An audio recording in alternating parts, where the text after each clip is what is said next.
Aheri times खेड्यातील बातमी शहरापर्यंत। वांगेपल्ली महागाव मार्गावरील गिट्टी क्रशर प्लांटमध्ये शासकीय नियमांचे सर्रास उल्लंघन होत असल्याचा आरोप करत दोषींवर कठोर कारवाई करण्याची मागणी उद्धव सेना आणि महाराष्ट्र नवनिर्माण सेनेने केली आहे।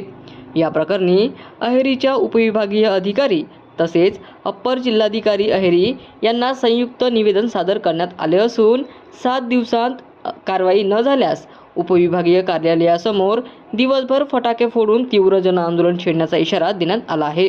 निवेदन देताना शिवसेना जिल्हाप्रमुख दिलीप सुरपाम, मनसेचे जिल्हा उपाध्यक्ष सोनल वाकुलकर तसेच सुदामा हलदार, प्रणित श्रीरामवार, अमोल रामटेके, कुणाल कन्नमवार, शिवा रामगिरवार, रितेश मौर्ले, अमोल गौतरे, करण गुरनुले उपस्थित होते।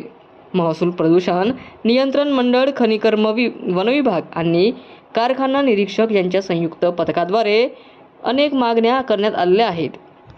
यात जमीन मालकी व बिगर शेती परवाना, पर्यावरण मंजुरी, स्फोटक वापराचे परवाने व कारखाना नोंदणी, धूळ नियंत्रणासाठी पाणी फवारणी व वृक्ष लागवड आदी बाबी तपासणे, नियमांचे उल्लंघन आढळल्यास कोणताही राजकीय किंवा प्रशासकीय हस्तक्षेप न करता संबंधित क्रशर तात्काळ सील करून कायदेशीर कारवाई करण्याची मागणी यावेळी करण्यात आली आहे।